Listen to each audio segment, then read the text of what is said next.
L'immigration, c'est un symptôme, ce n'est pas la maladie elle-même. Donc c'est très facile pour les États occidentaux peut-être de parler uniquement des flux qu'il faut stopper, des frontières qu'il faut préserver, ok.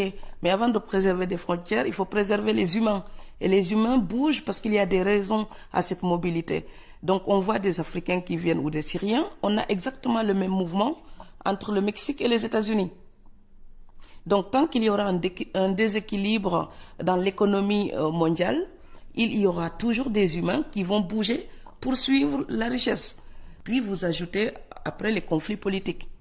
Donc oui, quand votre maison est bombardée, vous êtes Syrien, vous avez envie de survivre comme n'importe qui.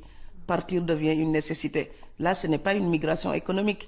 Donc voilà, ça, ces personnes-là sont protégées normalement par la Convention de Genève relative à l'asile politique.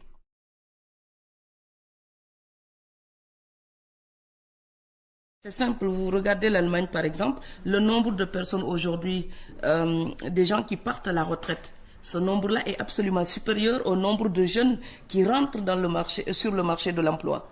Donc ça veut dire quoi? Eh bien, la jeunesse qui débarque, même si elle arrive d'une manière absolument terrible, poussée par la guerre ou la crise économique, eh bien, ces gens-là sont nécessaires à l'économie européenne. Et puis vous savez, ne soyons pas dupes. Si les immigrés sont venus depuis tout le temps et ils ont eu la possibilité de le faire, c'est parce qu'il y a des gens que ça arrange. C'est parce qu'il y a des entreprises qui en bénéficient. Donc ce serait aussi bien de faire la balance économique entre ce que les immigrés coûtent à l'Europe et ce que les immigrés rapportent à l'Europe. Voilà, parce que quand les gens travaillent, ils payent des impôts. Vous savez, même un immigré qui ne travaille pas, quand il va acheter son pain, il contribue dans l'économie.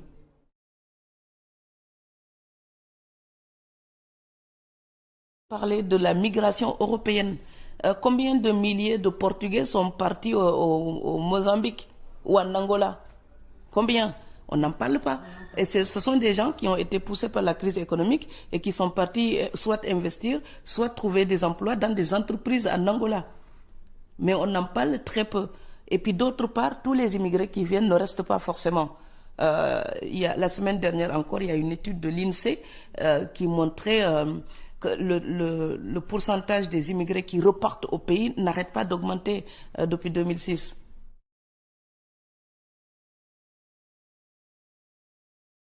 L'immigré, c'est celui qui part pour des raisons économiques ou politiques et veut travailler et revenir investir ou peu importe, améliorer son destin par ce biais-là.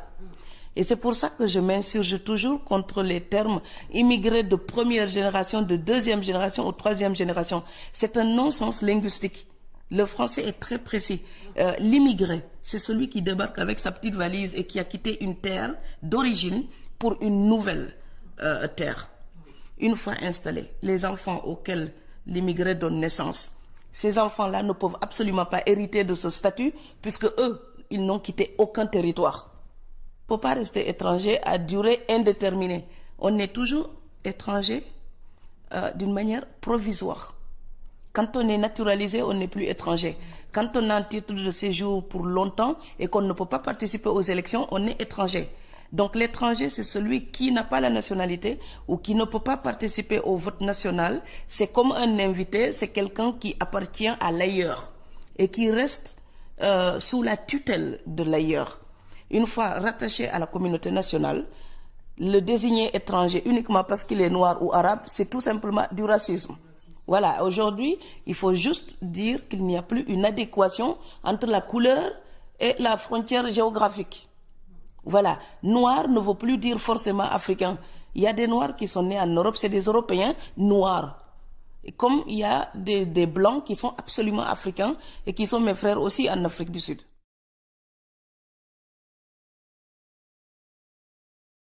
L'article 13 de la Déclaration universelle des droits de l'homme, tout individu a le droit de choisir librement sa résidence à l'intérieur d'un État. Ok?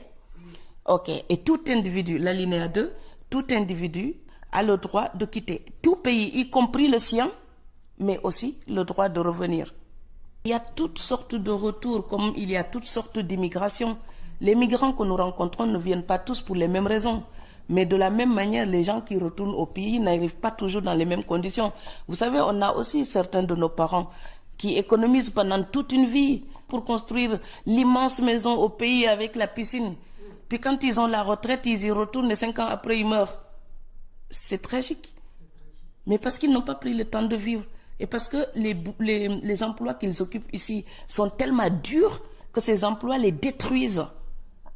Donc oui, ils se disent à la retraite, je vais commencer à vivre. Non, c'est qu'à la retraite, on a déjà quasiment fini sa vie. On appartient à la terre où on est. Quand on vit en Europe, il faut se mettre dans de bonnes conditions et vivre en tant que citoyen européen normal. En Afrique, les choses évoluent.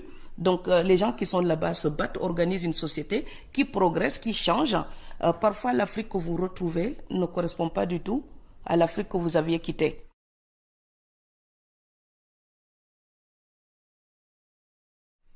Personnellement, j'en ai vraiment assez de ce clivage blanc, noir, européen, africain, africain, européen, noir et blanc. Je n'en peux plus. L'histoire a eu lieu, ok? Il y a eu un contact entre l'Europe et l'Afrique, ok?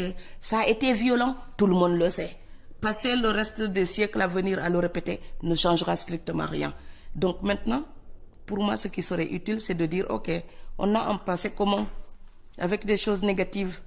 Maintenant, imaginons des choses positives entre nous aujourd'hui.